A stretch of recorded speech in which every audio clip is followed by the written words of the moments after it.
Dans ce bâtiment, les policiers de la brigade des stupes de Limoges s'apprêtent à lancer un véritable coup de filet. C'est bon, vas-y.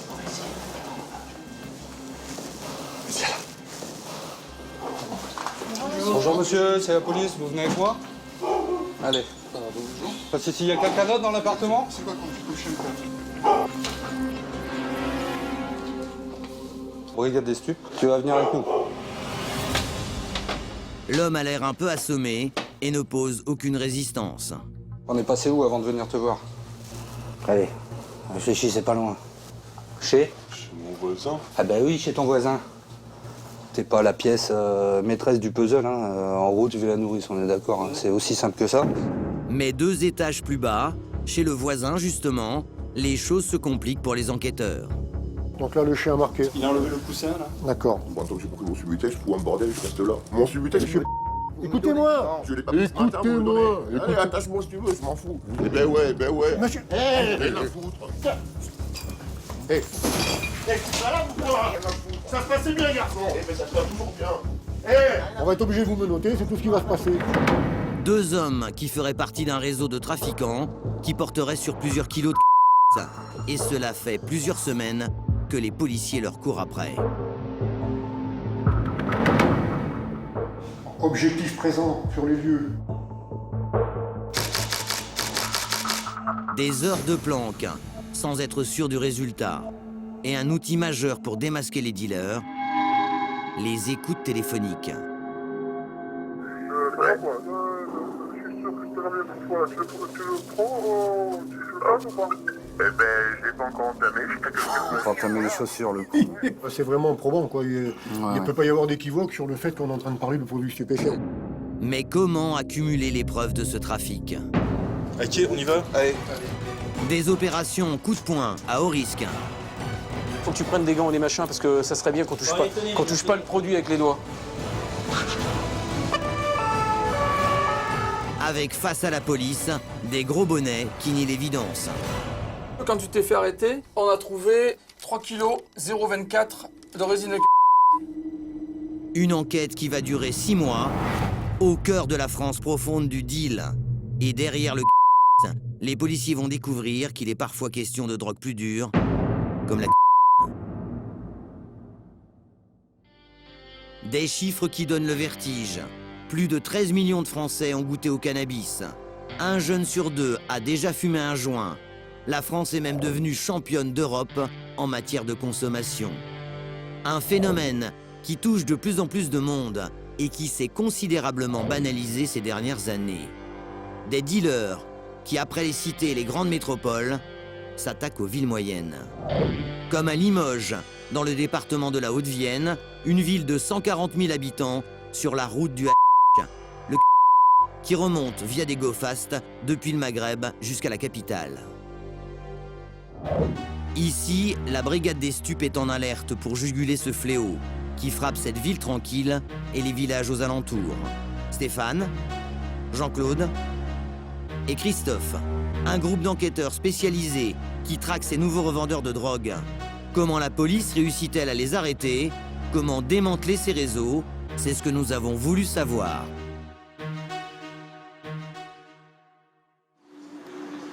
On ne le sait pas toujours, mais les affaires de stupéfiants démarrent souvent sur une dénonciation.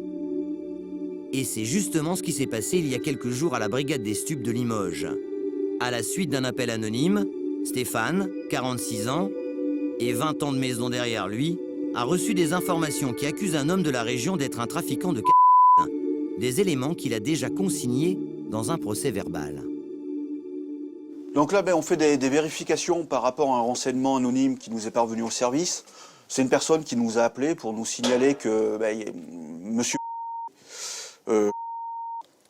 qui habiterait à c'est une petite commune dans la Haute-Vienne, à la campagne, se livrerait à du trafic de stupéfiants. Et il serait également en cause un certain dénommé... Et voilà précisément ce qu'a dit cet informateur anonyme. Un certain monsieur X, âgé d'environ 40 ans, habitant un village, revendrait de la résine et de l'herbe de depuis de nombreuses années. Il fournit même un numéro de téléphone. Pour son trafic, Monsieur X utiliserait le numéro de téléphone suivant. Et ce n'est pas tout, l'informateur va jusqu'à donner le prénom d'un des complices du dealer supposé. Un prénommé Mathieu, demeurant à Limoges. Un appel anonyme comme celui-ci, avec des détails aussi précis, c'est suffisamment rare pour que les policiers s'y intéressent d'un peu plus près. Alors, dans le bureau d'à côté, Jean-Claude, un collègue de la brigade, va se mettre à creuser cette piste. À 54 ans, cet enquêteur travaille sur des affaires de stupes depuis une dizaine d'années. Il a donc l'habitude. Et son premier réflexe ce matin va être d'écumer les fichiers de la police pour savoir s'il y a vraiment matière à démarrer une enquête. Je vais procéder à une recherche, moi, sur les fichiers de la police nationale, en particulier sur le traitement des antécédents judiciaires. On va voir si cette personne n'est pas connue de nos fichiers. Le TAJ, un fichier qui répertorie tous les auteurs d'infractions avec leur pédigré. En entrant simplement l'identité donnée par l'informateur, Jean-Claude voudrait en savoir plus sur cet individu. Car en matière de stupéfiants, ce nom ne lui dit rien.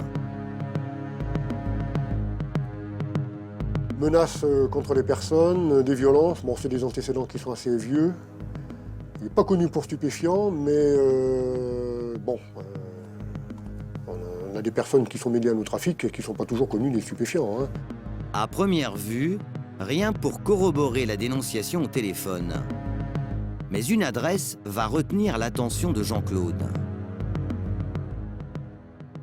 Alors ça, c'est intéressant parce que c'est la commune, c'est le chef-lieu de canton de la commune ou de l'adresse qu'on a par rapport à cette personne. Alors voilà, ça c'est intéressant. On peut dire que c'est une correspondance. Ce revendeur supposé de commence à attiser la curiosité des enquêteurs. Le suspect serait donc au cœur d'un trafic de stupéfiants. Grâce à l'informateur, les enquêteurs disposent désormais d'un numéro de téléphone et d'une adresse, située dans un petit village de la Haute-Vienne. Et ils ont appris qu'ils feraient des affaires avec un certain Mathieu. Mais impossible pour l'instant de mettre un visage sur cet homme, car sa photo ne figure pas dans les dossiers de police. Alors les enquêteurs vont faire appel à d'autres sources, parfois très bien informées. Des banques de données d'un nouveau genre, accessibles à tout le monde, que les délinquants alimentent, sans s'en rendre compte, les réseaux sociaux. Tiens, regarde Jean-Claude. Donc je suis sur le Facebook de... Il est allé s'isoler là parce que le village de s'est perdu en campagne. Sur son profil, l'homme a mentionné son adresse. Et il s'agit bien du même village que celui indiqué lors de l'appel anonyme. Les policiers en sont désormais sûrs, cet homme serait leur suspect. Mais ce n'est pas la seule information importante révélée par ce site, car on y trouve aussi plein de photos récentes de l'individu qui les intéresse. C'est des choses qui n'apparaissent pas dans nos fichiers, les renseignements n'apparaissent pas dans nos fichiers. Là c'est intéressant, on se rend compte qu'il a des photos, donc ça nous permet de découvrir un peu son cadre de vie. Un cadre de vie plutôt tranquille, où l'homme, dénoncé comme dealer, s'adonne tout sourire à une passion, la chasse, qu'il pratiquerait depuis de nombreuses années avec ses amis. Des photos qui permettent désormais aux enquêteurs de mettre un visage sur ce revendeur présumé installé à la campagne. Mais toujours rien qui prouverait d'une quelconque manière qu'il puisse être au cœur d'un trafic de stupéfiants. Il a pas mal de chiens. Alors se pourrait-il que dans ces déclarations, l'informateur ait donné de fausses indications aux policiers? Pourrait-il s'agir d'une simple calomnie sans fondement? Pour le savoir, les enquêteurs vont devoir se rendre sur place et observer les abords du domicile de leur suspect. Un chasseur sympathique en apparence, mais qui pourrait être en réalité un trafiquant de drogue.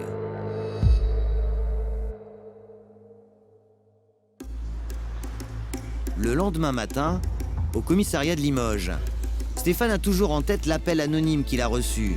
Si pour l'instant ses premières recherches n'ont rien donné de probant, il espère que la planque qu'il a organisée au domicile du suspect lui permettra d'en apprendre un peu plus. Allez. On y va? Ouais. Accompagné d'un de ses collègues, il doit se rendre dans un petit village à 30 minutes de route de Limoges. On va voir la personne qui nous a été signalée. On va voir un peu comment c'est fait chez lui, les alentours, voir où on pourrait surveiller pour justement voir un peu les allées-venues de cette personne et s'il y a du monde qui passe chez lui, ce qui pourrait après étayer le fait qu'éventuellement il y a un trafic qui pourrait se faire chez lui, quoi. Pour le savoir, les policiers vont devoir être le plus discrets possible pour ne pas éveiller les soupçons de leur homme.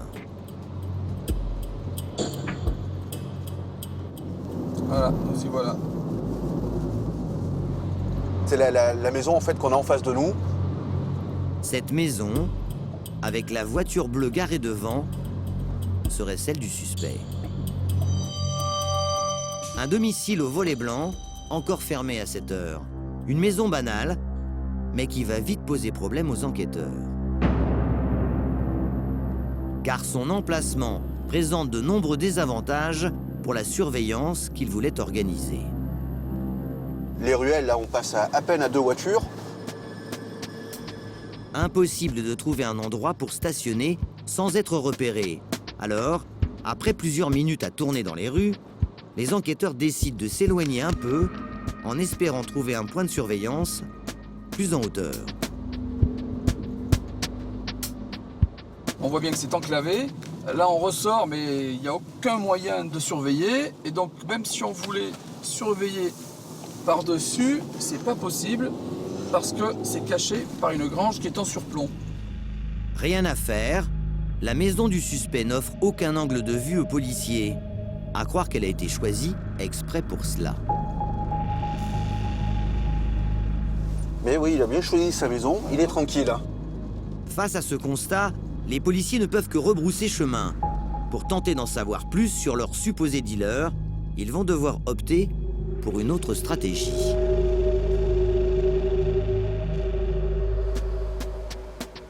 De retour au commissariat, l'équipe des stupes se réunit pour faire le point. Dans le village, ils ont préféré jouer la prudence. Mais ils vont vite avoir une autre idée en tête pour rebondir. On n'était pas loin de la source, mais bon, pour pas se faire griller, on a tout abandonné, quoi. C'était mieux. Puisque l'adresse du suspect ne permet pas d'avancer, les enquêteurs vont exploiter le deuxième élément dont ils disposent, son numéro de téléphone. Car souvenez-vous, lors de son appel, l'informateur anonyme avait indiqué aux policiers le numéro de téléphone de ce revendeur présumé. Stéphane a donc décidé d'utiliser les grands moyens, car s'ils ont vraiment affaire à un trafiquant de stupéfiants, pas question de le laisser filer. Alors, par réquisition, il va obliger l'opérateur à lui fournir les fadettes du suspect, c'est-à-dire les factures détaillées de sa ligne téléphonique. Des documents qui vont permettre aux enquêteurs d'étayer l'hypothèse d'un trafic et surtout de découvrir peu à peu l'existence d'un réseau de grande ampleur. Une semaine plus tard, au commissariat de Limoges.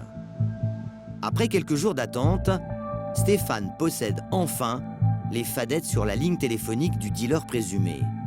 Et ce qui va attirer son attention, c'est que cet homme semble passer sa vie au téléphone. Sur 3 mois, on est à 10 000 appels. Plus de 100 appels par jour en moyenne, cela pourrait correspondre au profil d'un dealer qui serait en affaire avec fournisseurs et clients. Alors Stéphane va fouiller davantage. En quelques minutes, il parvient à isoler les appels les plus fréquents. Et une fois qu'il a connaissance des titulaires des lignes concernées, grâce aux opérateurs, il va tomber sur une information capitale. Parmi les gens que le suspect appelle beaucoup, il y a les proches bien sûr, mais il y a aussi un autre interlocuteur qui intrigue l'enquêteur.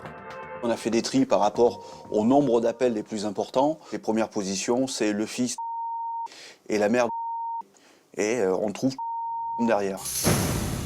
Un individu qui porte le même prénom que celui dénoncé par l'informateur, le fameux Mathieu avec qui le suspect ferait affaire. Cette fois-ci, les policiers ont une identité complète.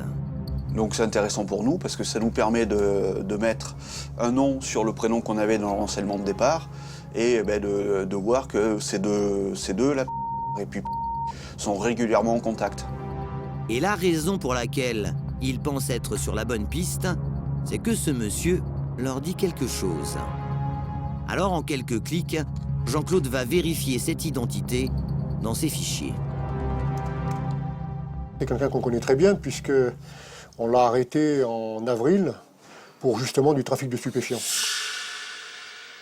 Et il semblerait que ce soit lui qui soit en relation avec eux.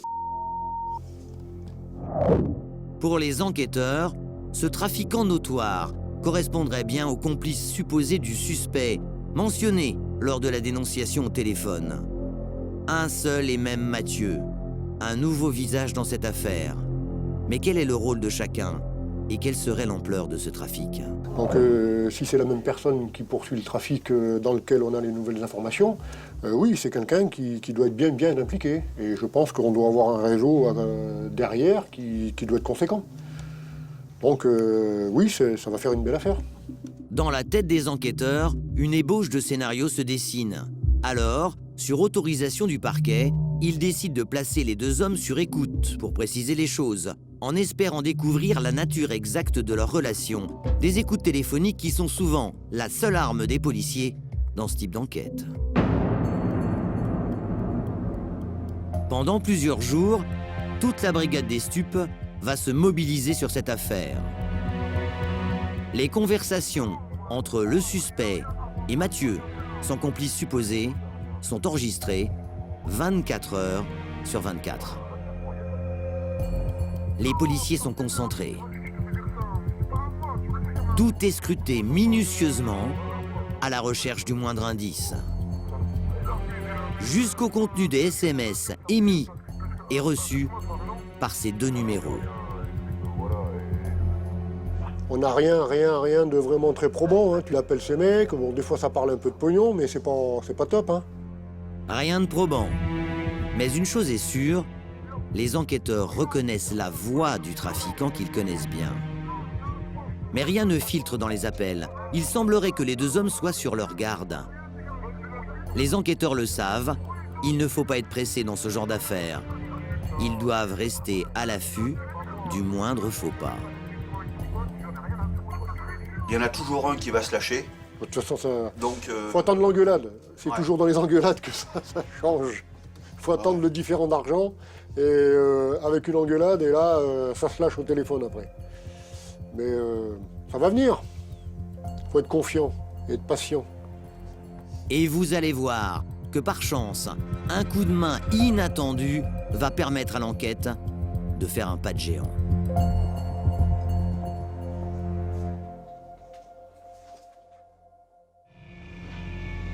Deux jours plus tard, dans les bureaux de la brigade des stupes, le dénonciateur refait parler de lui. Jean-Claude vient d'être informé. Il y a quelques minutes, l'interlocuteur anonyme a appelé le commissariat avec de nouveaux éléments. On vient d'avoir un complément d'information par notre informateur, comme quoi on aurait une personne qui garderait le produit stupéfiant dans l'immeuble et qui serait un de ses voisins. L'informateur en saurait plus désormais sur le fameux Mathieu. Et voilà ce qu'il a expliqué aux policiers. Un homme, dont le nom n'a pas été communiqué, servirait de nourrice à Mathieu et habiterait 2 étages plus haut. Nourrice, dans le jargon, cela veut dire qu'il garderait la drogue chez lui pour permettre aux dealers de réduire les risques en cas d'arrestation. Le réseau de trafiquants semble s'étoffer. Pour les enquêteurs, c'est une véritable aubaine, car si cette information est juste, l'hypothèse d'un trafic de stupéfiants se précise. Et dans ce cas, l'homme au cœur du réseau ne serait pas leur suspect initial, mais ce fameux Mathieu, déjà connu pour des faits similaires. Désormais, les enquêteurs vont focaliser leurs recherches sur ce dealer réputé, car s'il a une nourrice, cela veut dire qu'il revendrait de grosses quantités de Alors, Jean-Claude va chercher à identifier cette nourrice supposée en regardant toutes les interventions de police répertoriées dans son immeuble. Faire une recherche sur la main courante pour avoir sur le domicile de notre objectif, si on n'a pas une personne dans l'immeuble éventuellement qui aurait des antécédents de stupéfiants.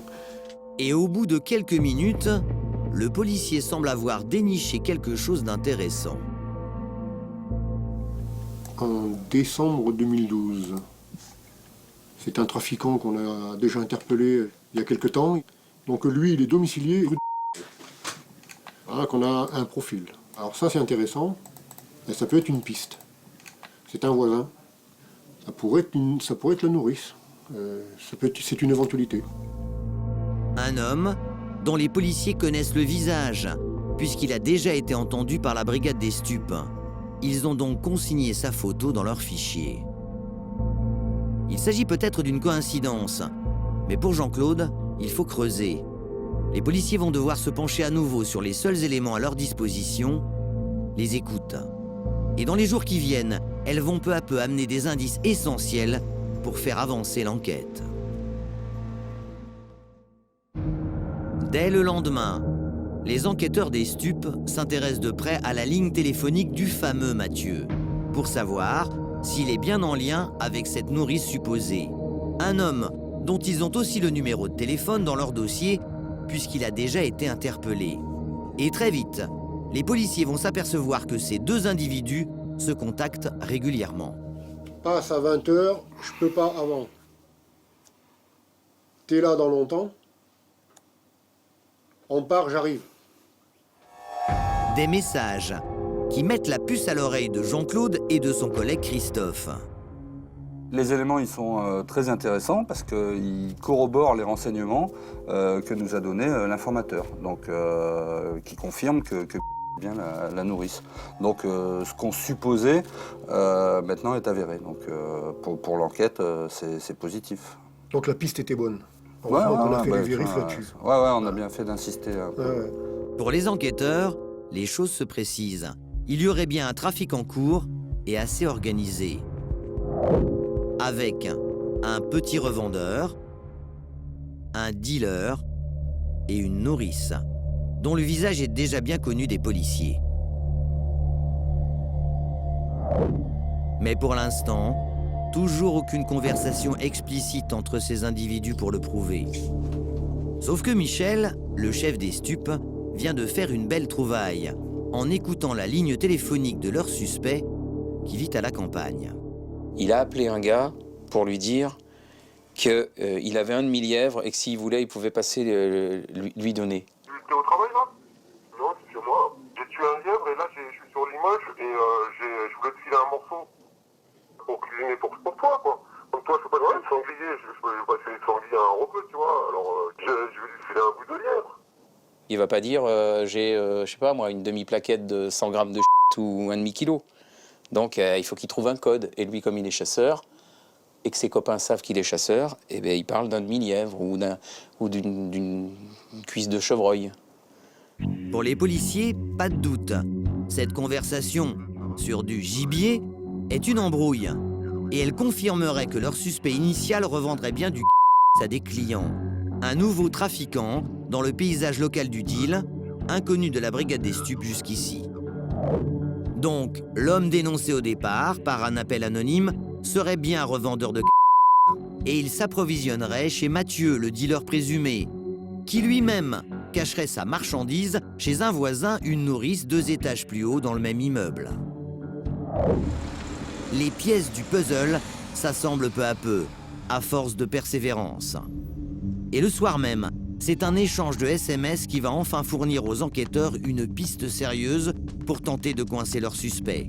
Le revendeur et le dealer présumé auraient prévu de se rencontrer.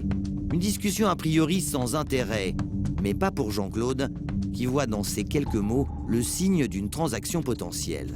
Ça va et toi? Je suis au taf, qui lui dit. Ok, moi ça va, t'inquiète, c'était pour prendre des nouvelles. Et là, lui dit, c'est gentil, je passe peut-être demain. Il n'y a malheureusement pas d'horaire précis. Mais derrière ce simple rendez-vous, les policiers comprennent que peut-être leur suspect revendeur viendrait voir Mathieu le dealer présumé, pour se fournir en produits stupéfiants et pouvoir alimenter ses clients. Ils espèrent donc saisir cette occasion pour l'interpeller en flagrant délit après la transaction. On aimerait bien l'attraper la main dans le sac, comme on dit. En sortant de chez avec le produit acheté, voilà. Ça permettrait d'établir qu'il y a effectivement un lien direct entre les deux personnes, que c'est pour le stupéfiant. On ne peut pas se permettre de ne pas y aller de toute façon. Car si l'homme est effectivement revendeur et pas simple consommateur, les enquêteurs pourraient faire une grosse prise.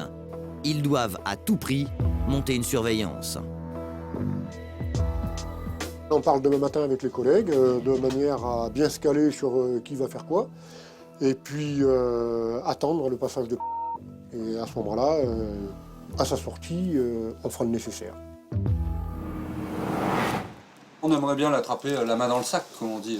En sortant de chez avec le produit acheté, voilà. Ça permettrait d'établir qu'il y a effectivement un lien direct entre les deux personnes, que c'est pour le stupéfiant. On ne peut pas se permettre de ne pas y aller de toute façon. Car si l'homme est effectivement revendeur et pas simple consommateur, les enquêteurs pourraient faire une grosse prise. Ils doivent à tout prix monter une surveillance. On parle demain matin avec les collègues, de manière à bien se caler sur qui va faire quoi, et puis attendre le passage de... Et à ce moment-là, à sa sortie, on fera le nécessaire. Une opération qui est en fait un véritable coup de poker pour les policiers. Le suspect revendeur va-t-il vraiment passer comme il l'a dit au téléphone? A-t-il prévu de s'approvisionner comme les policiers le soupçonnent? Vous allez voir que cette tentative de flagrant délit va s'avérer un peu plus compliquée que prévu. Le lendemain matin, 9h. Toute la brigade des stupes est en effervescence pour préparer la tentative de flagrant délit devant le domicile de Mathieu, le dealer présumé. Et Michel, le chef des stupes, est un peu anxieux. Tant qu'on n'aura pas trouvé le produit, on n'a pas le droit de rentrer en force chez le fournisseur, donc ça nécessite qu'on fasse obligatoirement une transaction avec découverte de stupes. Donc oui, ça va être délicat, oui. Parce qu'il faut absolument que notre gars il ressorte de chez le fournisseur avec des stupes. Sinon, on ne peut pas aller le chercher. Les policiers savent que l'opération peut durer des heures, car dans les SMS, aucune précision n'a été donnée sur l'heure du rendez-vous. Malgré tout, les enquêteurs sont optimistes. Allez, tiens, faut que tu prennes des gants et des machins parce que ça serait bien qu'on touche pas le produit avec les doigts. Ouais. Ils pensent que le revendeur présumé viendra.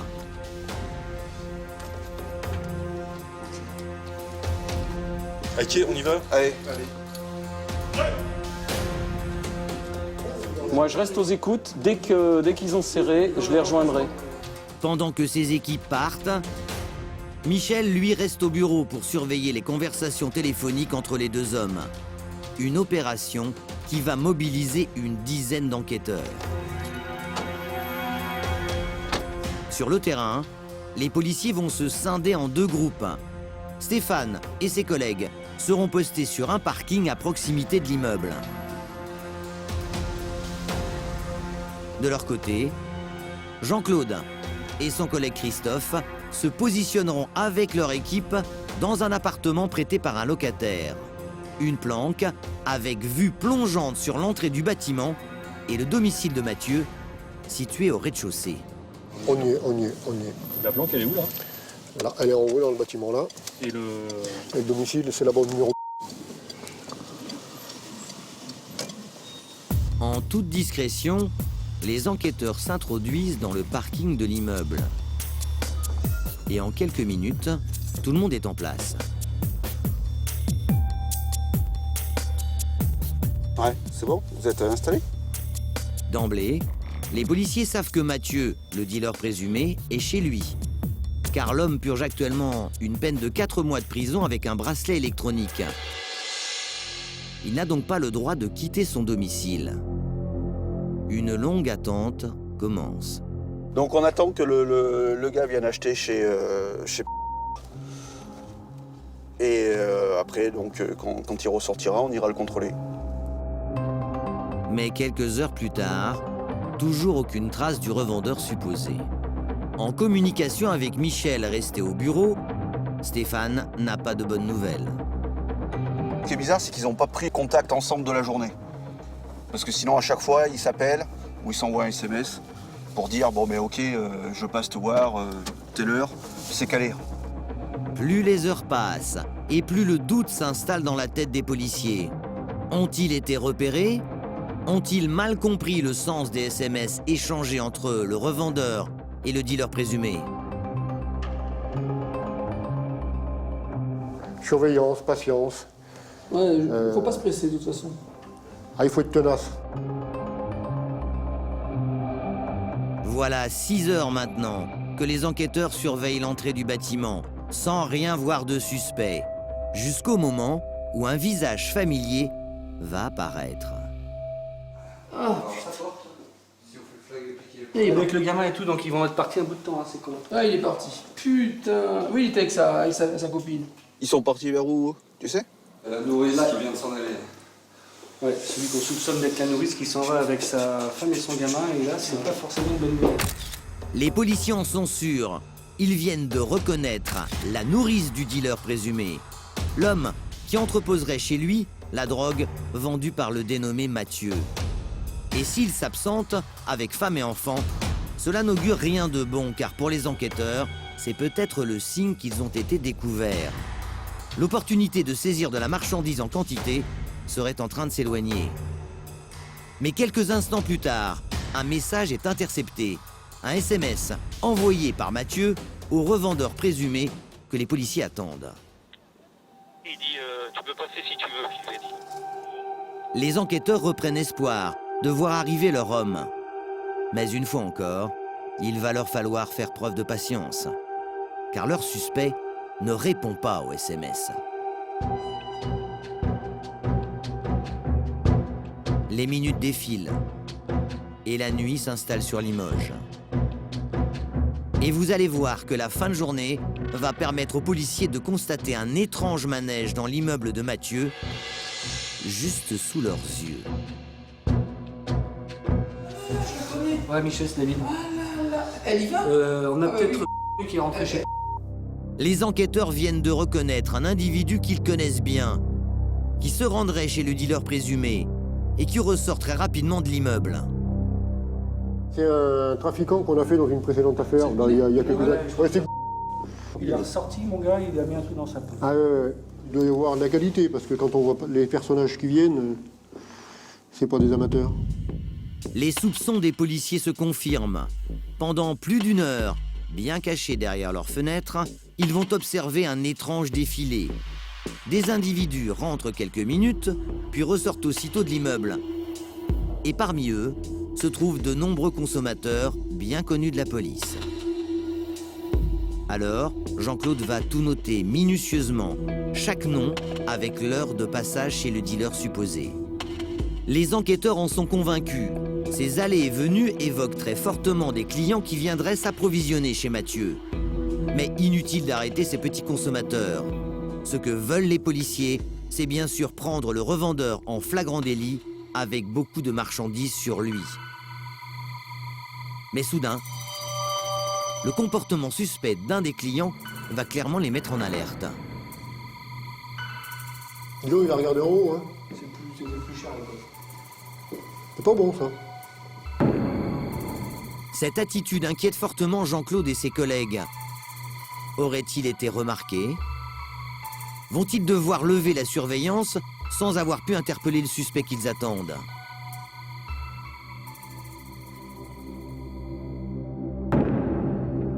Il n'y a toujours rien, pas de neuf, plus aucun appel, tout. Donc à 7h30, 8h moins 25, on va lever le dispo. Pour les policiers, le timing est serré. Car en cas de flagrant délit, la loi leur impose de perquisitionner avant 21h. Bon, on lève le dispo, on rentre, on fait retour. Une journée entière à attendre. Mais impossible d'intervenir sans flagrant délit. C'est un peu décevant. On espérait qu'il viendrait ce soir, il n'est pas venu. Mais pourquoi donc le revendeur ne s'est-il pas rendu chez Mathieu, le dealer présumé, comme il l'avait annoncé la veille par SMS? Que s'est-il passé? Les enquêteurs auraient-ils été repérés?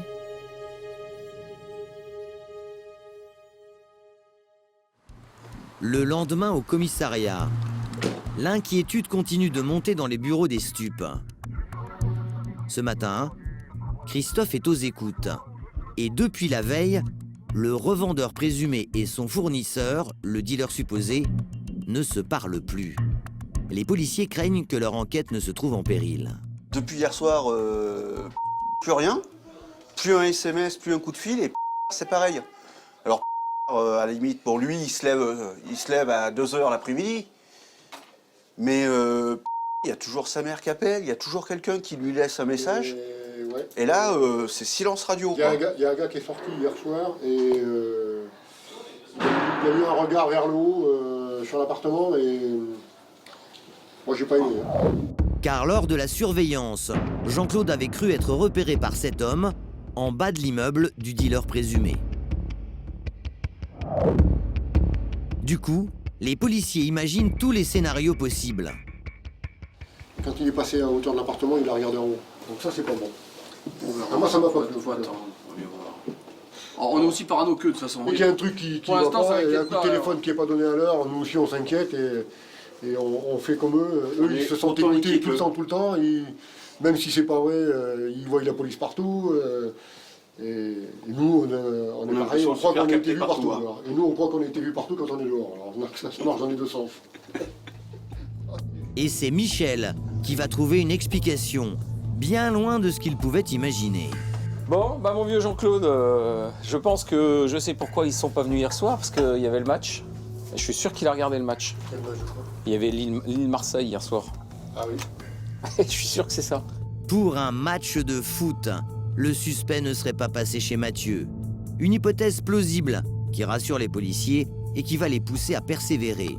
Et effectivement, dans les jours suivants, un nouveau personnage va surgir dans cette affaire grâce, encore une fois, à l'exploitation minutieuse des écoutes téléphoniques. 2 jours plus tard, les policiers concentrent à nouveau tous leurs efforts sur les écoutes, à la recherche d'un élément crucial pour faire avancer ce dossier difficile.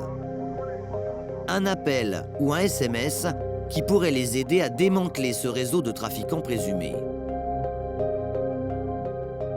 Allez, il n'y en a pas 12 000, mais ça sera peut-être de la qualité. Ce matin, Christophe a décidé d'écouter toutes les conversations de la veille sur la ligne téléphonique de Mathieu, le dealer présumé. Et très vite, une conversation avec un homme inconnu jusqu'ici lui semble louche. Tu vois, il y avait peu, mais il y a du lourd. Et il manque 500 €, ouais, il lui dit. Tu vas les avoir, ils sont pas perdus. Et si j'ai pas trop travaillé, je peux pas donner les 500 €, tu comprends? Ah bah ça c'est de l'or, hein, une dispute entre deux gars en général, ils se lâchent, ils se donnent des informations. En gros, il lui dit je veux bien te rembourser, mais donne-moi du matos à vendre, quoi. Grâce à cette dispute, l'enquêteur pourrait bien avancer considérablement. Christophe aurait peut-être mis le doigt sur l'un des fournisseurs de Mathieu. Et vu la dispute, à mon avis, ou ils s'appellent plus jamais, ou alors ils vont se rappeler très vite. On va voir ça. Et l'expérience de Christophe va lui donner raison. Car le présumé fournisseur rappelle Mathieu, presque dans la foulée. Allez, pan, allez, les affaires reprennent. Vas-y, fais écouter. Tu vois, allez, 4 minutes, Samy. Allô? Ouais, tu le ramènes? Tu ramènes quoi? Rappelle à la femme, après voilà, tu me dis combien pour l'autre, c'est tout, voilà quoi. Vas-y. Ah, il lui dit je te ramène 100, tu te débrouilles pour rembourser l'autre, et puis c'est tout. Ouais, vas-y. Allez, terminé, 4 minutes, Samy. Des conversations concordantes qui poussent les enquêteurs vers une conclusion. Cet homme pourrait être la tête du réseau. Un réseau de trafiquants qui s'étoffe encore un peu plus. Mathieu, le dealer présumé, serait donc au centre de l'organisation. Il fournirait le revendeur supposé qui vit à la campagne en cachant sa marchandise chez une nourrice. Et surtout, il s'approvisionnerait lui-même auprès d'un grossiste, qui serait la tête de pont de ce réseau. La chaîne d'approvisionnement se précise dans l'esprit des policiers. Mais pour en avoir le cœur net, ils veulent attendre une autre conversation suspecte avant de chercher à identifier celui qui parlait argent avec Mathieu. Et c'est effectivement ce qui va se passer quelques jours plus tard. Car en maquillant maladroitement leur conversation, les deux suspects vont faire une grossière erreur. Ah, écoute bien, tu vas voir, c'est trop fort. Le fournisseur l'appelle pour lui demander de récupérer du produit. Et tu vas voir, elle lui dit je l'ai pas, passe plutôt dans 1 heure, c'est pas mal du tout. Ouais, allô? Ouais. Ouais. Quoi? Je suis sûr que c'est la même pour toi. Tu le prends, tu fais pas ou pas? Eh ben, je l'ai pas encore entamé. On va pas entamer les chaussures, le coup. Alors au départ, ça pourrait être une vraie paire de chaussures, sauf que le fournisseur, il lui répond oui, effectivement, tu peux les avoir parce que je n'ai pas encore entamé. Donc là, c'est vraiment probant, quoi. Il ne peut pas y avoir d'équivoque sur le fait qu'on est en train de parler de produits stupéfiants. Plus de doute pour les policiers. Cet homme au téléphone serait bien le fournisseur de Mathieu. Reste maintenant à trouver son nom. Et pour cela, les enquêteurs vont envoyer une réquisition à l'opérateur téléphonique pour l'obliger à identifier le détenteur de cette ligne. Une information qui va mettre plusieurs jours à leur parvenir et qui s'annonce prometteuse. L'enquête est sur le point de prendre une nouvelle ampleur. Là, on vient de recevoir la réponse de l'opérateur sur l'identification du numéro de téléphone de la personne qui se prend la tête avec notre objectif. Et ça semble pas mauvais parce qu'on a un nom, prénom, on a une adresse qui correspond à une cité.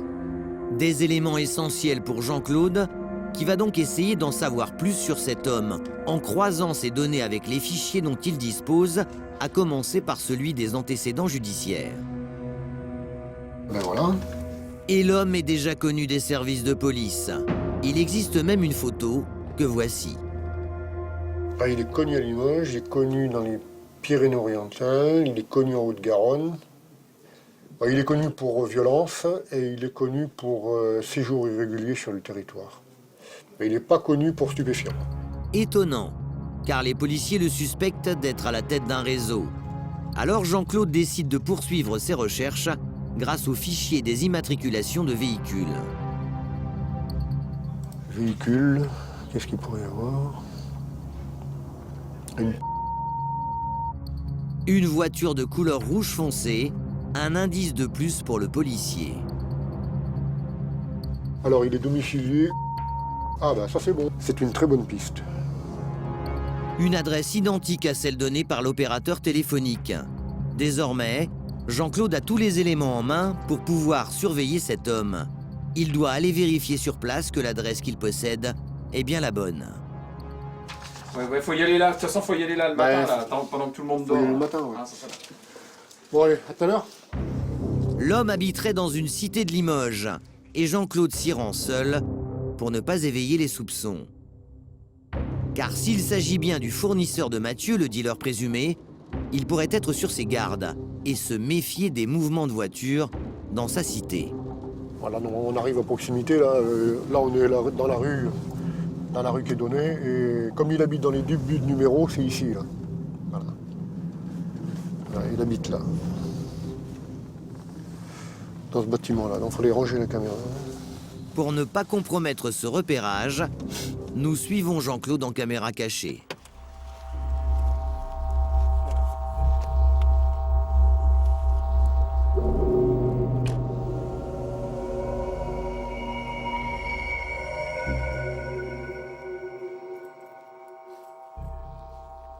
C'est positif, ça. Sur la boîte aux lettres, le nom semble correspondre. Le fournisseur habiterait bien ici, dans cet immeuble. Et comble de satisfaction pour l'enquêteur... On a sa voiture qui est là-bas également. La voiture est là. C'est sur les recherches qu'on a fait, il est propriétaire d'un véhicule. Une rouge. Un élément de plus qui concorde et qui va avoir son importance dans la suite de l'enquête. Donc pour nous, c'est tout positif, là. Les policiers espèrent pouvoir prouver peu à peu que c'est bien cet homme qui fournirait Mathieu. Sur les recherches, on a un visage déjà. Maintenant, c'est les surveillances physiques qui vont démontrer que c'est vraiment cette personne-là. Quand on verra le gars arriver et qu'on le prendra en photo et que ça correspondra avec nos recherches, ben là, ce sera bon. Mais avant cela, Jean-Claude doit s'assurer que la photo qu'il possède est suffisamment récente. Car si l'homme est bien à la tête d'un réseau de stupéfiants, il pourrait bien changer régulièrement d'apparence pour ne pas se faire repérer. Et normalement, ils n'en demandent pas, ils sont cool, tu vois.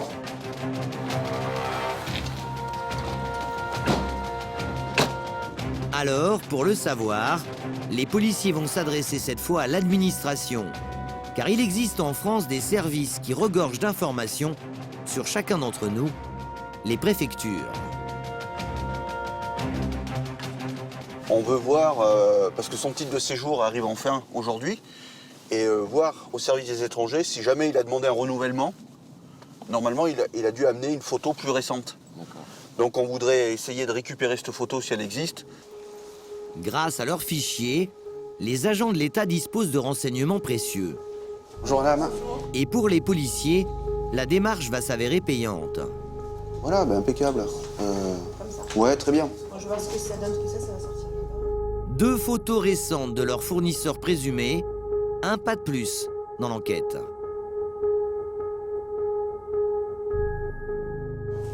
Très bien. Bon, ben, allez. je vous remercie beaucoup. Merci. Au revoir. Avec ces éléments, l'étau se resserre autour de ce nouveau suspect. C'est pas mal parce que là, bon, on a pu récupérer deux photos à différentes époques. Désormais, le fournisseur présumé de ce réseau a un visage pour les enquêteurs. Un visage qui devrait leur permettre de le reconnaître lors d'une prochaine surveillance.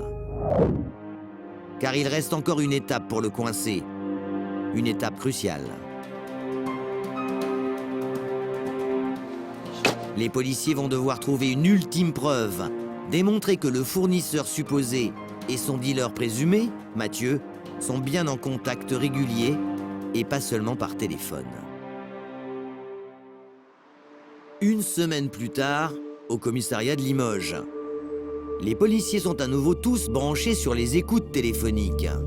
Ils attendent désormais un rendez-vous entre Mathieu et son fournisseur supposé. Et un appel va bientôt les mettre sur une piste sérieuse. T'as un appel qui est arrivé? Ouais, attends, je suis en train de regarder les SMS, moi. Je suis en train de finir attends. Ça vient d'arriver à l'instant. Oui, allô? Ouais, ça va? Tu reconnais la voix? C'est notre gars, ouais. Ouais. Eh bien, regarde, ça faisait un bon moment que... C'est le premier fournisseur. Ouais, alors... Attends, on va appeler les autres. Ouais, t'appelles les autres? Pour la brigade des stupes, cet appel représente une occasion cruciale de voir peut-être le fournisseur de ce réseau. Donc là, c'est bien parce qu'en fait, ça faisait un petit moment qu'on n'avait pas de nouvelles du fournisseur. On pensait qu'il avait changé de téléphone et compagnie. Donc là, sur la voix, on le reconnaît sans problème. Oui, allô? Ouais, ça va? Franchement, ça sert à rien, là. J'ai rien fait encore. Tout à l'heure, normalement, je fais un truc tout à l'heure. Il faut penser à mais vas-y, du pognon. Ouais, parce qu'il a pas commencé le produit. Ouais. Il a pas commencé. Il est impatient, hein. Il faut qu'on se bouge, là. D'après cet appel, le fournisseur supposé voudrait passer chez Mathieu pour récupérer de l'argent. Alors, en quelques minutes, toute l'équipe organise un dispositif de surveillance. T'as tout, c'est bon.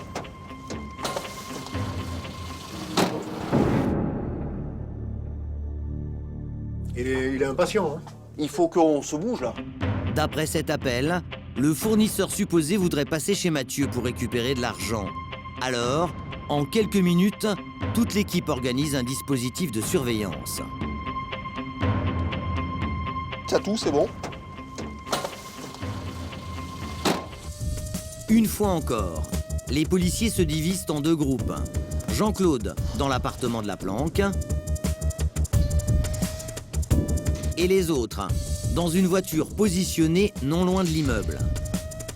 Et les enquêteurs vont vite comprendre que leur homme est déjà sur place, probablement dans l'appartement du dealer. Car Jean-Claude vient de repérer sa voiture quelques mètres plus loin, près du trottoir. Objectif présent sur les lieux avec véhicule rouge. Elle est garée à l'angle, elle est là en bas. Souvenez-vous, cette voiture rouge avait été formellement identifiée comme appartenant au supposé fournisseur et elle était stationnée devant son domicile lors du repérage de Jean-Claude. Et cette fois-ci, la voiture est mal garée. Jean-Claude pense que le suspect ne va pas tarder à repartir. À tous, sortie de l'objectif. Reçu. L'homme vient de quitter l'immeuble, sans doute avec de l'argent dans les poches. Mais les policiers n'avaient pas prévu d'aller plus loin. À ce stade, ils ont obtenu ce qu'ils voulaient. Une confirmation visuelle des contacts entre les deux hommes. Désormais, ils ne sont pas loin de pouvoir passer à l'action.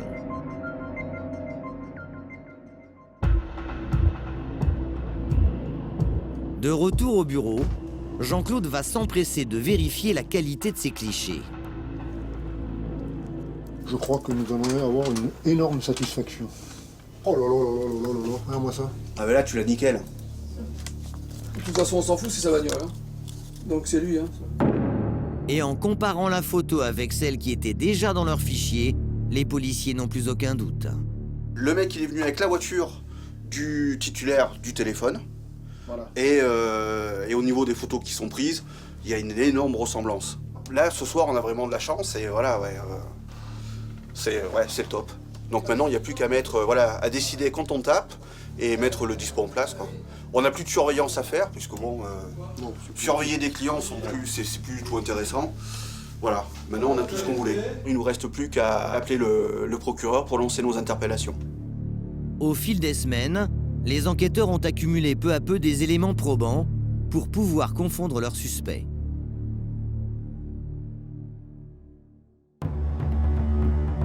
Dès le lendemain, les policiers sont au téléphone avec le procureur de la République, car lui seul peut donner l'autorisation d'arrêter les individus. Et pour cela, Stéphane doit d'abord le convaincre qu'il a suffisamment d'éléments dans le dossier. Bonne soirée, au revoir.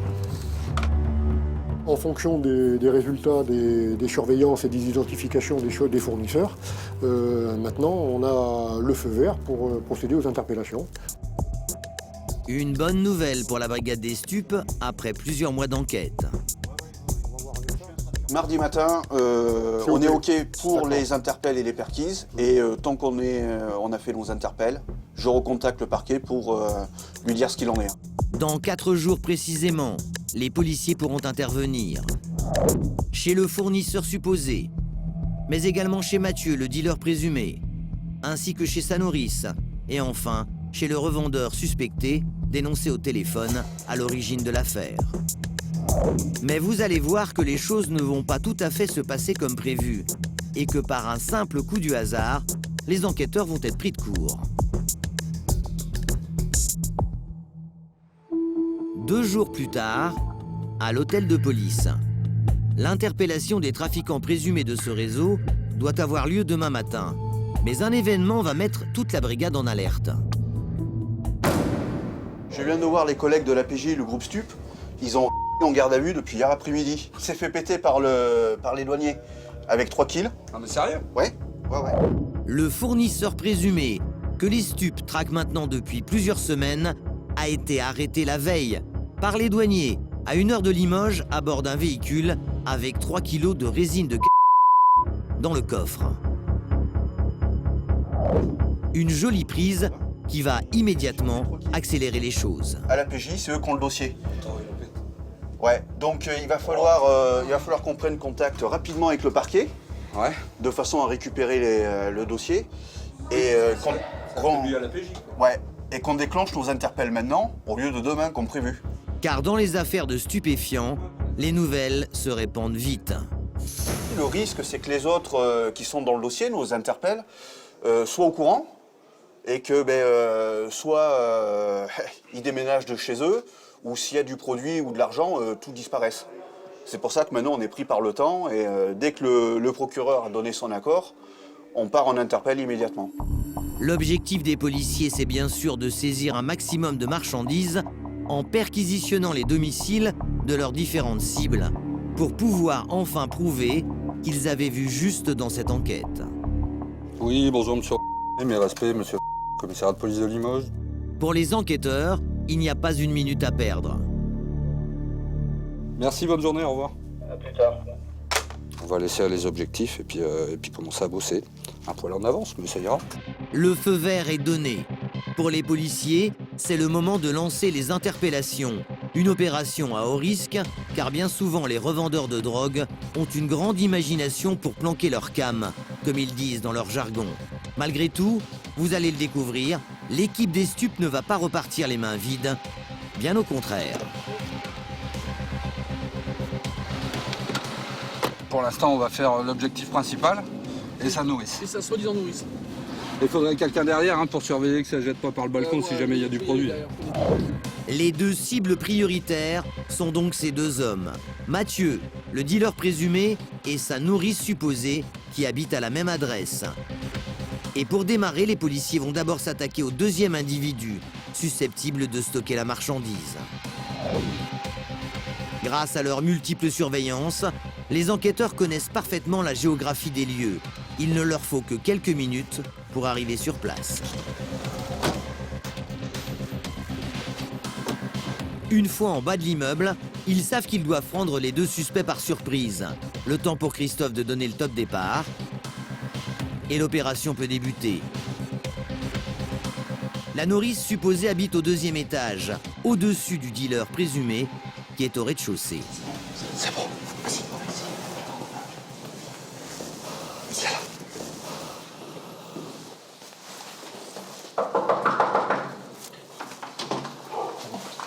Bonjour monsieur, c'est la police, vous venez avec moi? Allez. Parce que s'il y a quelqu'un d'autre dans l'appartement? C'est quoi comme chien de Tiens ici. Alors, je t'explique. C'est la police nationale, d'accord, brigade des stupes. Tu vas venir avec nous. Ok? Ça va? Donc, à partir de maintenant, t'es en garde à vue. L'homme paraît abasourdi. Alors Christophe va lui expliquer le pourquoi de sa visite. C'est à 96 heures. Tu sais pourquoi on est là? Réfléchis bien, assieds-toi. Réfléchis bien. Sur la table de la cuisine, l'attirail du parfait consommateur. On est passé où avant de venir te voir? Allez, réfléchis, c'est pas loin. Ouais, c'est bon, on a de jouer. Non, t'as pas d'idée? Chez mon voisin. Ah ben oui, chez ton voisin. C'est que ça dure qu'un temps. Ton produit, il est où? Ouais, c'est ça. Ah ben ça, oui. Le reste? On va faire passer le chien, il va tout mettre à l'envers, alors dépêche-toi, hein, on va pas perdre notre temps. Hein. Sans opposer plus de résistance, la nourrice coopère et mène directement les policiers à sa planque. Voilà. C'est tout ce qui te reste, là? Bon. Vas-y, viens. Allez, assieds-toi, là, pour l'instant. Un simple sac plastique que Christophe s'empresse de vider. À l'intérieur, 3 plaquettes de résine de 300 grammes, un produit qui peut rapporter 1 800 € environ à la revente au détail. C'est quand la dernière fois qu'il t'a ramené ça? Il y a une semaine? Et tu vas te ramener quand la prochaine fois? Là. La nourrice reconnaît tout de suite qu'il stocke du pour le compte de son voisin. Mais le policier voudrait savoir autre chose. T'as pas de coque, là? Un peu? Ah non, pas du tout. Mais pour être sûr que l'homme ne cacherait pas d'autres substances illicites dans l'appartement, l'équipe des stupes va faire appel à son allié, un certain Hilton. Un chien capable de détecter des traces infimes de drogue dans les moindres recoins d'une habitation. Un animal bien dressé qui suit à la lettre les consignes de son maître. Allez, on la cherche. Oui, c'est bien cherché ça, moi. Et justement, c'est dans cette chambre exiguë que l'animal va marquer une touche. Il semble avoir repéré une odeur, mais en fouillant de plus près, rien à signaler. Ça peut être du résiduel, hein, tu sais. Du résiduel, c'est-à-dire des restes de drogue, probablement laissés là par la nourrice lors de sa consommation personnelle. Bref, rien de probant. Rapidement, les policiers vont décider de mettre fin à la perquisition tout en jouant carte sur table avec leur homme. Plus ça va aller vite en audition, plus vite tu seras dehors, d'accord? Jusque-là, toi, t'es pas la pièce maîtresse du puzzle, hein. En gros, tu fais la nourrice, on est d'accord, hein. C'est aussi simple que ça. Donc quand tu nous as dit, oui, je fais la nourrice, il me donne du produit tous les autant, je le garde, il m'appelle de telle manière pour que je vienne le chercher, et ben voilà, toi, après, tu seras tranquille, hein. C'est clair? Visiblement, la nourrice a compris le marché que lui mettait en main le policier. Maillon faible du trafic, l'homme, au chômage avec un enfant en bas âge, semble prêt à coopérer. Ah oui. Christophe est convaincu qu'il a surtout affaire à un consommateur qui pourra lui livrer des informations précieuses pour accabler le dealer. Pendant ce temps, chez le dealer présumé, l'équipe de Jean-Claude a affaire à un autre genre de personnage, beaucoup moins facile à manier. Au début de la garde à vue, les choses ne se présentaient pas trop mal, mais soudain, le ton va rapidement monter. C'était justement. Ah non, là maintenant, là pour le moment, vous prenez rien. Car Mathieu, un ancien suit un traitement de substitution et il semblerait qu'il soit en manque. À partir du moment où vous êtes placé en garde à vue, on peut rien vous administrer. Je prends tant que j'ai pas pris mon subutex, je fous un bordel, je reste là. Mon subutex, Écoutez-moi. je l'ai pas pris ce matin, vous me le donnez. Allez, attache-moi si tu veux, je m'en fous. Vous écoutez ce que je vous dis? D'ici, vous allez me traîner. Personne ne va vous bouger. Petit à petit, l'homme devient même incontrôlable. Eh ben ouais. Rien à foutre. Voilà pourquoi. Ça se passait bien, garçon. Eh ben ça se passe toujours bien. On va être obligé de vous menotter, c'est tout ce qui va se passer. Allez, garçon, t'as gagné. Ça doit gagner. Voyez, parce que. Bon, doucement, c'est bon. L'homme, maîtrisé et entravé, semble enfin calmé. Après examen médical, les policiers lui permettront de prendre son traitement. Désormais, la fouille peut commencer. Et quelques instants plus tard, la brigade des stupes va appeler à nouveau Hilton à la rescousse.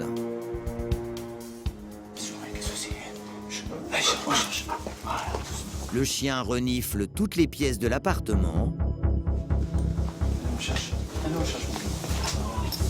Et là encore, c'est dans la chambre à coucher que son flair va être infaillible. Déjà, le chien a marqué alors, Jean-Claude. Donc là, le chien a marqué. Il a enlevé le coussin, là. D'accord. Et derrière le fauteuil, il y a une autre barrette. Des stupéfiants en petite quantité. Rien de surprenant puisque Mathieu, le dealer présumé, avait pris ses précautions en laissant sa marchandise chez sa nourrice. Il y a également un autre morceau de résine de qui est sur l'enceinte, là. D'accord. C'est à vous aussi, ça? Je sais pas, c'est. Bah, oui, si c'est là, c'est à moi, oui. Il a marqué le bureau là, le meuble là et là-bas. D'accord. Donc s'il mord le meuble et qu'il mord le bureau, forcément c'est qu'il y a eu du produit stupéfiant dessus. Oh bah je sais pas. Vous découpez de la résine de cannabis sur votre bureau ou vous en avez posé là? Bah j'ai roulé déjà des joints dessus. D'accord. C'est un bureau quoi. Sans surprise, l'homme tente de se faire passer pour un simple consommateur. Mais les enquêteurs ont du mal à le croire. Ils se demandent même s'il ne revendrait pas autre chose que du Un paquet de cigarettes va d'ailleurs leur sembler suspect. C'est quoi ça, monsieur? Papier coton-tige. Dans un paquet de cigarettes? Ouais, bah c'est là. Oui, c'est normal, c'est sa place. Ça date, c'est vieux, je vous dis, ce qui est là-dedans, c'est vieux, hein. Ça date de. Regardez la poussière qu'il y a. Oui, et il y a de la poussière blanche, là, c'est normal? Je sais pas, c'est la poussière. Oui. Ah oui, c'est vieux. D'accord. On fera un test, on contrôlera. Se pourrait-il que ce soit des restes de cocaïne dissimulés à l'intérieur de ce paquet de cigarettes? C'est en tout cas l'intuition de l'enquêteur. Une hypothèse qui va se confirmer grâce à la découverte faite par Stéphane un peu plus loin. Des sacs plastiques étrangement troués. Quelque chose de banal en apparence, mais pour les policiers, c'est un indice plutôt parlant. Donc là, on a trouvé tout un tas de sacs plastiques troués. déchirée. Et en fait, quand on reçoit la en vrac, ensuite pour la revendre, il faut la conditionner. Donc ils découpent dans les sacs plastiques comme ça, des ronds plastiques. Ils mettent 1 gramme ou 1,5 gramme, un petit coup de briquet pour thermosouder, et puis c'est vendu comme ça. Ça fait une bonbonne. Et voici comment opèrent en général les dealers. Ils découpent un morceau de plastique pour y verser 1 gramme de le tout scellé à la flamme d'un briquet, faisant fondre le plastique, une fermeture bien hermétique qui forme ce que l'on appelle une bonbonne. Pour le moment, aucune preuve que ce dealer présumé revendrait de la mais les enquêteurs ont trouvé plusieurs éléments qui indiqueraient qu'il est impliqué dans un deal régulier de stupéfiants. Mathieu va devoir s'expliquer. Et ce qu'il ignore, c'est que les policiers ont accumulé contre lui des éléments qu'il lui sera très difficile de contester. Retour au commissariat de Limoges. Ici, la nourrice est sur le point d'être entendue, car stratégie oblige, les enquêteurs ont décidé de commencer les interrogatoires par le suspect le plus fragile. Bienvenue, assieds-toi. Maintenant, tout va dépendre de lui. L'homme va-t-il accepter d'accabler Mathieu, le dealer supposé, qui lui aurait demandé de stocker des stupéfiants chez lui? Une fois encore, Christophe va lui mettre un marché en main. Le silence, avec les conséquences qui vont avec, ou au contraire, les aveux. Bon, tu peux décider de ne pas me parler, ça serait pas dans ton intérêt, mais tu peux décider de le faire. Hein. Après, le tout maintenant, c'est de sortir ton épingle du jeu. Hein. C'est bon, on sait tous les deux que vous allez être plusieurs, hein, tu vas pas être là tout seul. Et que connaissant l'autre énergumène, il va te mettre dedans. Hein. Oui, ça je me doute. Comme tous, hein, de toute façon. Les policiers n'ont qu'une question à poser à ce suspect. Est-ce bien son voisin qui lui aurait demandé de cacher les 3 plaquettes de résine de qu'ils ont trouvées chez lui quelques heures plus tôt? Est-ce que ça t'appartient? Non. Vas-y, développe. En plus, ça... C'est bien ça. Tout à fait. Sans retenue, la nourrice désigne le fameux Mathieu comme étant le propriétaire de la marchandise. Christophe vient de marquer un point. Alors il va tenter d'aller plus loin. Ça fait combien de temps alors? Donc qui te demande de stocker pour lui? Depuis la fois que vous étiez venu l'arrêter, je sais plus, c'est au mois d'octobre, je crois, c'est ça. C'est dans ces eaux-là, c'est depuis le mois d'octobre à peu près que je le garde. Face à Christophe, la nourrice révèle le poteau rose. L'arrestation récente de Mathieu, dans une autre affaire de stupéfiants, n'aurait rien changé à son comportement. Bien au contraire. L'homme aurait aussitôt récidivé, en étant tout de même un peu plus prudent, en faisant garder sa marchandise par un tiers. Alors, comment il en est arrivé à te demander de garder son produit? C'est qu'avant, tu étais un de ses clients, tu lui en achetais? Enfin, oui, je lui en achète. Oui, je me doute, fallait bien qu'il te connaisse d'une façon ou d'une autre. Hein. D'accord. Donc c'est lui qui t'a proposé, c'est pas toi qui t'es proposé. Il m'a demandé si je pouvais et je lui ai dit oui, bien sûr. Voilà, et il t'a proposé en contrepartie de te donner de l'argent ou... Non, de me machiner un morceau à chaque fois qu'il est récupéré. D'accord. La nourrice ne serait qu'un simple pion dans ce réseau, dédommagé en nature, juste pour sa consommation personnelle. Pour les policiers, l'homme devient une source d'informations essentielle pour déterminer l'ampleur du trafic. Bon, c'est là, il va pas falloir que tu te trompes trop. Donc à quelle fréquence il te le ramène? Le et en quelle quantité? Ça dépendait des fois, c'est toutes les 2 semaines et 3, 4, voire 5, pas plus. Pour le policier, un simple calcul permet de comprendre que c'est presque 1 kilo par mois qui serait stocké chez cette nourrice, ce qui représenterait à l'année plus de 70 000 € si le est revendu au détail. Bref, un trafic bien plus important qu'il ne l'imaginait au départ. Fort de cette révélation, Christophe choisit de faire une pause. Bon, on va s'arrêter là pour l'instant, d'accord? Les collègues vont te prendre en charge en bas. Au sous-sol, Jean-Claude est maintenant prêt à auditionner Mathieu, le dealer présumé. désormais accusé par sa nourrice. Un peu dormi. C'est l'homme clé du dossier. Déjà arrêté par le passé, cet ex connaît bien la police et les techniques d'interrogatoire. Jean-Claude le sait parfaitement, il va donc falloir jouer serré. Et ça commence mal, car en présence de son avocate, Mathieu affirme ne pas connaître son voisin. Quelle relation avez-vous avec lui? Je sais même pas qui c'est. Dès le départ, le présumé dealer, interpellé ce matin, ne semble pas vraiment coopératif avec le policier. Alors Jean-Claude va le mettre en garde et lui faire comprendre que dans son intérêt, il vaudrait mieux jouer carte sur table. Je serai vous, réfléchirez. Mais je pense que vous savez qui c'est, parce que c'est quelqu'un qui est très proche de vous. Ben oui. Oui, les prénoms, ça fait deux.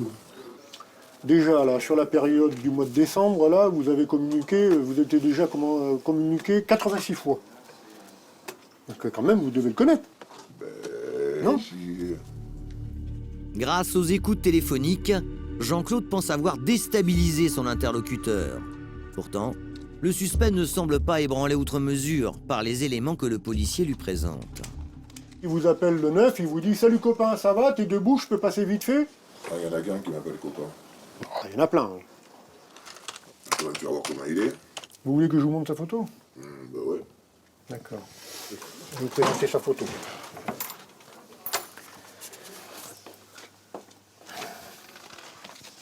Est-ce que vous connaissez cette personne? D'accord. Un petit oui. Le policier progresse peu à peu. Difficile pour Mathieu de nier l'évidence. Pourtant, lorsqu'on en vient à l'accusation principale, le dealer supposé trouve une parade immédiatement. Alors, selon nos investigations, nous pensons que cette personne travaille pour vous dans le sens où vous lui confiez la garde du produit stupéfiant que vos fournisseurs vous livrent. Non. Non, c'est pas vrai. Non. C'est pas vrai. Vous avez quoi comme relation avec lui? C'est un voisin, après il me demande des fois du lait, du sucre, des conneries comme ça. À écouter Mathieu, la nourrice ne serait donc qu'un charmant voisin, rien de plus. Pour tenter de le faire craquer, l'enquêteur rappelle alors au dealer présumé les propos de celui qui aurait stocké sa drogue. Mais là encore, Jean-Claude va trouver une fin de non-recevoir. Selon ses premières déclarations, il reconnaît qu'il vous garde de la résine de. Comment expliquez-vous cela? C'est pas possible. Ah bon? Pourquoi c'est pas possible? Parce que non. Le présumé dealer n'en dira pas plus pour l'instant sur ses relations avec son voisin, la nourrice présumée de ce trafic. Alors le policier va changer de tactique et s'intéresser à ses clients potentiels comme le supposé petit revendeur installé à la campagne. Pour cela, il va s'appuyer sur les écoutes téléphoniques enregistrées ces derniers mois. L'objectif, lui faire reconnaître que ce revendeur, dénoncé au téléphone, fait bien partie de son entourage et qu'il serait un client. C'est vous qui parlez là? Non, c'est pas vous là. Vous copain? Là c'est qui là? C'est pas vous. Celui-là, ça risque rien. Je sais pas de quoi vous parlez. Là. Mais est-ce que c'est vous ou est-ce que c'est pas vous là? Je sais pas. Je sais pas moi ça. J'ai vu des gens de mauvaise foi, mais là je crois qu'on est en train d'atteindre. Oui, c'est moi là. C'est votre téléphone ça. Hein. C'est votre téléphone. Non, je vous jure que non. Je vous jure que non. Même face à cet élément objectif, l'homme ne confesse rien, aucun aveu pour le moment. Mais au bout de quelques minutes, il se ravise un peu pour admettre à demi-mot qu'il connaît bien le petit revendeur, mais que cela n'a rien à voir avec du trafic de drogue. Ça doit être moi derrière. Ça doit être moi, j'ai du mal à entendre, mais oui. Il vous explique la voiture de son fils. Oui, qui a été cassée, oui. C'est bien votre copain quand même. Ah oui, c'est un pote, oui. Vous m'avez fait peur. L'audition avance péniblement. D'autant plus que le toxicomane en difficulté semble faire un nouveau malaise. Ça va? Non, ça a l'air bien, non? Ça va pas. Pourquoi? Je sais pas. Il y a le stress, la garde à vue, tout ça. Ça rappelle le docteur, ça va pas. D'accord, bon, on va rappeler le docteur.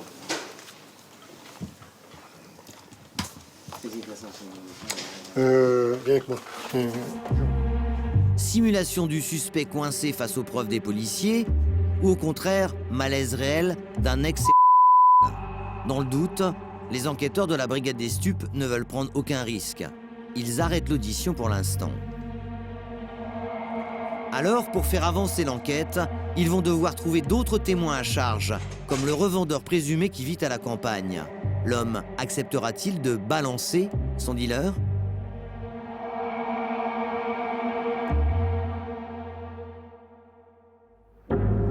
Le lendemain matin, 8 heures. Stéphane est déjà à pied d'œuvre.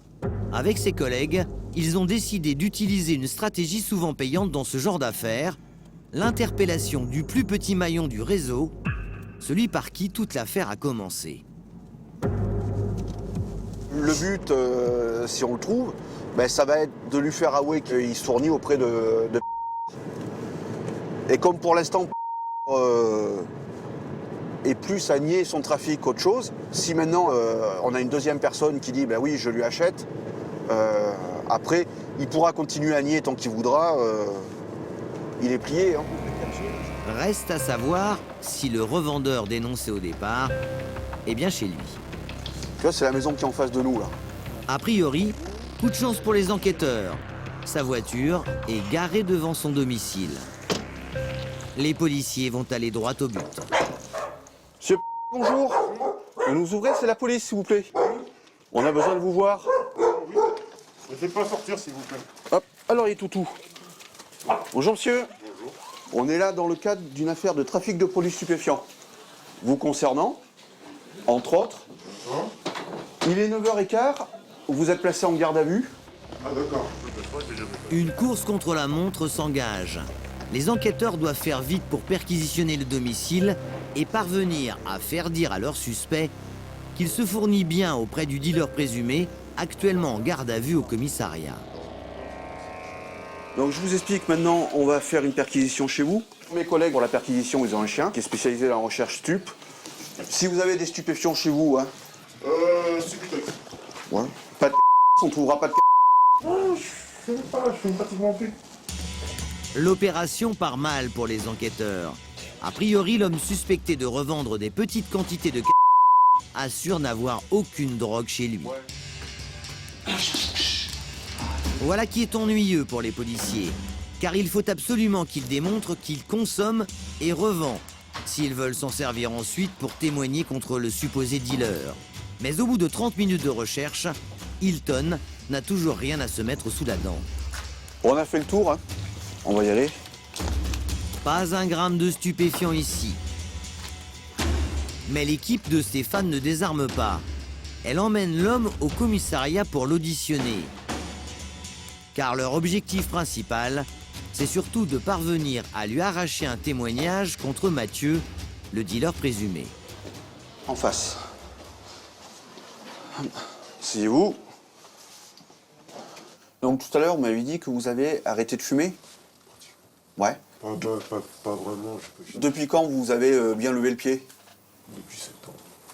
En fait, depuis septembre, vous fumez quoi alors? Occasionnellement, quand il y a des gens qui passent à la maison. Quand je vais en soirée, quand je vais chez des gens qui en ont. L'homme prétend n'être qu'un simple fumeur occasionnel. Une réponse peu convaincante pour le policier qui va creuser davantage en essayant de le piéger. Donc, on peut dire que depuis septembre, vous n'achetez plus de résine de Ça m'arrive aussi. Oui, ça m'arrive. J'ai acheté 400 reprises déjà. Donc, ma question, à qui?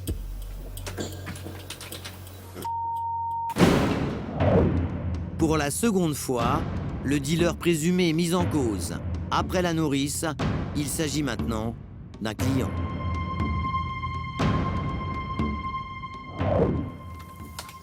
Donc vous preniez des combien? De 30 à 50 euros, 20, 30, 40, 50 euros pour mon anniversaire. Je lui ai acheté un 50 balles à mon anniversaire. Même si la quantité reconnue lui semble négligeable, l'enquêteur a obtenu ce qu'il recherchait. Un deuxième témoignage à charge contre Mathieu, le dealer supposé qui nie toute implication. Attendez, vous signez Toujours pareil, les 4 premières pages en bas à gauche et la 5e sous votre nom. En théorie, l'homme risque jusqu'à 10 ans de prison, tout comme son dealer. En réalité, ce n'est qu'un simple maillon dans ce réseau. Mais son témoignage est essentiel. Il vient corroborer la thèse de la brigade des stupes. Mathieu serait bien au cœur d'un trafic très bien organisé.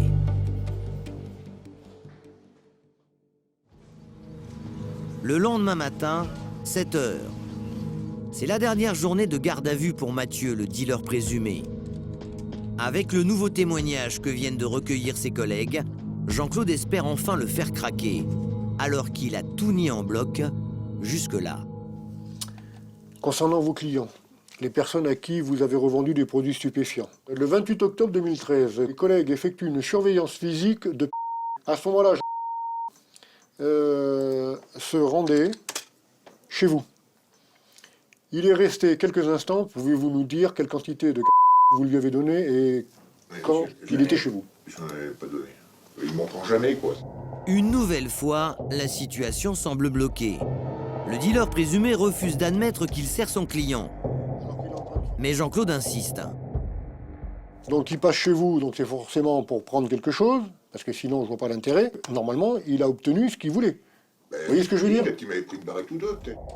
Pour la première fois depuis le début de son audition, Mathieu évolue dans ses déclarations. Il revendrait un peu, finalement. Est-ce l'effet de la fatigue, le stress de la garde à vue? L'homme commence à baisser la garde. Alors, l'enquêteur va s'engouffrer dans la faille, avec un seul but désormais, que le dealer supposé dénonce enfin son fournisseur, le gros bonnet du réseau, déjà arrêté par les douanes. Jean-Claude ignore alors que son suspect va lui faire des réponses déconcertantes sur la tête de pont du réseau. Quelle relation avez-vous avec lui? Vous le connaissez depuis combien de temps? C'est quoi? Ça fait 1 an à peu près. Qu'est-ce que vous avez comme relation avec lui? Il sort les poubelles de ma mère, les conneries comme ça. Devant une telle réponse, Jean-Claude ne bronche pas. Mais puisque Mathieu le prend un peu à la rigolade, le policier va rester dans le même registre, en lui faisant écouter une drôle de conversation entre lui et le fournisseur présumé de ce réseau, où il est question de chaussures. Ah, écoutez, là. Ouais, moi, je suis sûr que je te l'avais fois. Tu le prends tu fais là ou pas? Eh ben, je l'ai pas encore entamé. Si t'as quelqu'un, vas-y, prends-la. Alors, je sais pas ce que vous comptez faire avec les chaussures qu'il vous a prêtées, mais vous lui répondez que les chaussures, vous les avez pas encore entamées. Je ne vois pas ce que vous allez entamer dans une chaussure. C'est des chaussures là qui parlent. Nous pensons qu'il s'agit de produits stupéfiants. Cela est-il exact? Non. Si. Toujours non. Oui. Ça doit être ça. C'est? Ça doit être ça. Alors oui. Ça doit être ça. Elle a dit dedans. L'homme a cessé de rire. Au détour d'une phrase, il a fini enfin par céder. Il aura fallu 36 heures de garde à vue pour que les policiers obtiennent un début d'aveu. Mais le plus dur reste à faire maintenant pour Jean-Claude. Faire avouer au dealer présumé l'ampleur de son trafic. De quoi vous parlez là? Qu'est-ce que ça représente en quantité ces chaussures là? Ça devait être une plaquette. On part petit, hein, mais bon. On part au moins sur quelque chose. Une plaquette, l'équivalent de 100 grammes, une quantité bien inférieure au calcul des policiers, car souvenez-vous, lors des perquisitions, ils avaient saisi 3 plaquettes de résine de 300 grammes environ, chez la nourrice qui stocke pour le compte du dealer présumé. Manifestement, les quantités ne correspondent pas. Et 300, il y a 300 chez... C'est ce que je suis en train de vous dire. Ça arrive, donc il en ramène 2 ou 3. Mais des fois il en ramène une. Des fois, j'ai pas fini l'autre qu'il en a ramené une. Donc des fois, j'en ai une d'avance. Donc je stocke. Voilà, je fais ça. Il a dû me ramener 1 kg, 1,5 kg depuis le mois d'avril. Pas plus d'1 kilo? Bah, ça fait peu, hein. Bah ouais, mais vous savez, je suis pas... vous voyez les gens qui viennent chez moi, c'est des 10 balles, des 20 balles, c'est pas souvent. D'accord. Qui viennent 6 fois par semaine. En gros, 1 kilo, alors je pense qu'il m'a ramené en gros 1 kilo de résine de... 1 kilo de en l'espace d'1 an. Désormais, les policiers ont des aveux. Et avec les écoutes, voilà suffisamment d'éléments pour présenter leur homme à la justice. Sans doute épuisé par ses heures d'interrogatoire, Mathieu va même jusqu'à se montrer reconnaissant vis-à-vis des policiers. Je voulais tout arrêter, j'en avais marre. Oui. Et c'est... Ouais, franchement, ça me fait du bien qu'on m'arrête là, parce qu'au moins, ça va me débarrasser de tout ça. Fin de l'audition. L'homme est remis en cellule, en attendant d'être déféré devant la justice. Pour Jean-Claude, c'est une victoire à relativiser. Mais là, ça a quand même été costaud. Pour une banale histoire de chaussures, il a fini par reconnaître qu'il avait fait récupérer à son fournisseur une plaquette de 100 grammes de résine de... Bon, pour nous, c'est un point positif puisque ça fait le lien. Mais ça reste quand même des quantités très minimes. Mais alors, quelle serait la quantité réelle de stupéfiants vendus par Mathieu, le dealer supposé, avec l'aide de son fournisseur? Sur ce point, tout reste à démontrer. Non, bah, c'est pas mal par rapport à ce qu'on avait au début. Et puis c'est clairement établi. Ouais. Clairement établi. Là, il reste les auditions des clients qui peuvent, je pense, nous apporter gros. Donc c'est pour ça qu'on entend derrière les clients, pour justement démontrer l'ampleur du trafic qu'il faisait et du qu'il écoulait sur Limoges. Dans les locaux de l'hôtel de police, commence alors un véritable défilé. Près d'une vingtaine de consommateurs recensés par la brigade des stupes. Des clients qui vont devoir expliquer combien de stupéfiants ils ont acheté à Mathieu. Des hommes, mais également des femmes, des toxicomanes de toutes conditions et de tout âge. Je vais t'entendre conso, hein, d'accord? Des jeunes gens, mais également des quinquagénaires qui présentent bien. Et parmi tous ces consommateurs, l'un d'eux va donner aux policiers une information clé. Qu'est-ce que vous diriez? Que vous avez passé les 2 kilos? Mettons 1 kilo et 1 kilo que je l'ai fumé moi tout seul. Je pense avoir dépassé les 2 kilos d'achat. Un client qui achèterait au dealer 2 kilos de cannabis par an, voilà un témoignage qui change la donne pour la brigade des stupes. Mathieu aurait bel et bien minimisé son rôle. C'est excellent pour nous, puisque ça permet de démontrer que a largement minimisé son implication. En fin de compte, les quantités achetées et revendues sont bien supérieures à ce qu'il a dit. Je lui avais dit 1 kilo, on en est à 10, peut-être plus, on ne sait pas trop, entre 10 et 15, enfin bon. 10 à 15 kilos de par an, cela représenterait à la revente au détail entre 60 000 et 90 000 euros pour le dealer. Et le clou de l'affaire, c'est que ce revendeur ne se cantonnait pas au car certains clients affirment qu'il lui achetait aussi de la Tu en prends combien?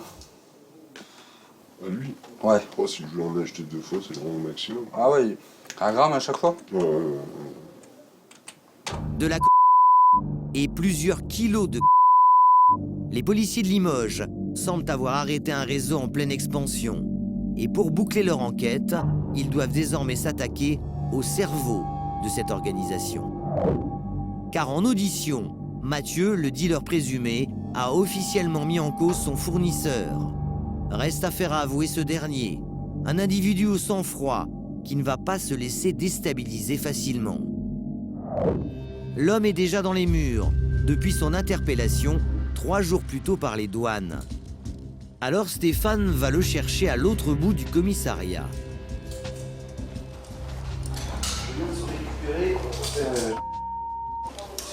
En 7.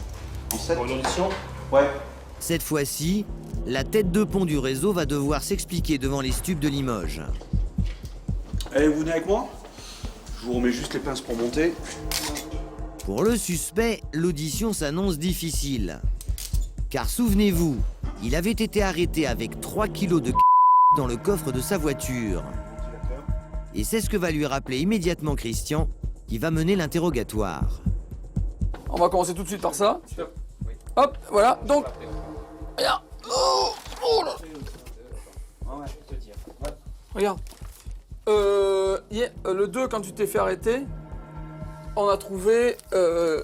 il a été trouvé par les douaniers, 3 kilos 0,24 de résine de... C'était bien à toi? Oui. Ok, voilà, je te les représente. Donc c'est nous qui reprenons l'affaire. Donc comme tu es impliqué dans le trafic de drogue, donc on s'occupe. Est-ce que vous connaissez le nommé? Est-ce que tu connais ou il faut que je te montre sa photo? Tu le connais depuis... Donc oui, tu le connais depuis combien de temps? Non, il y a pas longtemps. Je le connais parce que j'étais marié, après on a divorcé. Moi j'étais dehors, ça fait la vérité. Et lui, je le connais à rapport que j'ai l'envie de faire chez lui, c'est tout. Et des fois je passe à chez lui pour boire le café. Une simple relation amicale et un endroit où il stockerait ses affaires, l'explication est un brin curieuse pour le policier qui n'y croit pas une seconde. Alors, il va entrer dans le vif du sujet. Avez-vous déjà vendu ou cédé moi je l'ai pas vendu, je l'ai rien donné. De la résine de ces personnes? Non, je l'ai pas vendu, jamais. Le fournisseur présumé, désigné par Mathieu, ne veut rien reconnaître. Alors, une fois de plus, le policier va sortir la pièce maîtresse de l'accusation, les écoutes téléphoniques, une stratégie qui a déjà fait ses preuves avec le dealer supposé. Il y a des conversations entre toi et... Tu vois, on reconnaît bien ta voix. Hop. Ouais, allô? Ouais. Je suis sûr que je te l'avais autrefois. Tu le prends? Tu le prends ou pas? Mais je l'ai pas encore entamé. Si t'as quelqu'un, vas-y, prends-la. Pourquoi il dit je les ai pas entamés? Je l'ai pas entamé. Ça se mange une paire de chaussures? Ça, j'ai pas compris qu'il a dit ça. Ah, moi je l'ai compris. Le responsable présumé du réseau nie en bloc. Alors Christian va le mettre face aux accusations de Mathieu consignées sur procès-verbal par ses collègues. Lui, il a dit que vous étiez venu récupérer une plaquette de... Quand ça? Ah ben il l'a dit. Voilà. Les taux se resserrent quand même. Hein. On va regarder tout ça. Il me restera jamais. Pas de problème. Voilà. Rien n'y fait. L'homme se tait. Sûr de lui, il veut même faire croire qu'il n'est qu'un simple consommateur, dépanné par Mathieu, le dealer présumé. Des fois, je pense à chez lui qui me dépanne pour filmer le soir. C'est vrai. Ah, parce que c'est lui qui te dépanne? Oui. Ah, mais non, mais là, c'est... Enfin, oui, c'est vrai. Ah, ok, pas de problème. Alors là, je vais même le marquer, tu vois. Okay. Donc, en fin de compte, non, c'est lui qui te dépanne. Des fois, mais pas... Voilà, que j'ai besoin pour filmer le soir. Quelle quantité? 3 jours ou 2 jours. Ouais, combien? Pour filmer, c'est ça? 3 joints par mois, alors que le dealer présumé a précisé que le suspect lui livrerait au moins 1 kilo de par an. Aux yeux des policiers, c'est très clair, il y a l'un des deux qui ment. Quel intérêt aurait-il à vous dénoncer si ce n'est pas vous? Alors qu'il serait plus facile pour lui d'avouer faire du trafic sans donner de nom. Ça serait beaucoup plus simple. Parce que, je sais pas, il a peur de notre gars. Mais non, mais il aurait dit, il donnait pas de nom, c'était nettement mieux pour lui. Ouais, mon nom, parce qu'il me connaît moi, parce que les autres, il a peur de eux, c'est tout. Il fait ça pour moi, voilà. Quoi. Non mais, ouais. Il a peur pour que, comme ça, il sort, ouais, c'est lui, c'est tout. Donc, il ment. Hein? Il ment, donc. Il ment, bien sûr, oui. Parole contre parole, c'est la fin de l'audition. Christian ne veut pas s'entêter. D'expérience, le policier le sait, les patrons à la tête des réseaux de stupéfiants nient en général toute implication. Mais pris la main dans le sac avec 3 kilos de résine de cannabis, l'homme risque jusqu'à 10 ans d'emprisonnement malgré ses dénégations. Après 96 heures de garde à vue, la brigade des stupes a suffisamment d'éléments probants pour déférer tous les mis en cause devant la justice. À commencer par le présumé petit revendeur, qui réside dans son hameau en pleine campagne. Il sera libéré sous contrôle judiciaire en attendant la suite de la procédure. Même chose pour celui qui ferait office de nourrice, qui pour quelques joints aurait accepté de stocker des stupéfiants chez lui. Mais pour Mathieu, le dealer présumé au cœur du trafic, la justice ne devrait pas se montrer clémente.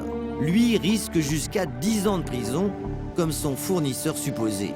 Pour l'heure, les 2 hommes seront placés en détention provisoire en attendant d'être jugés.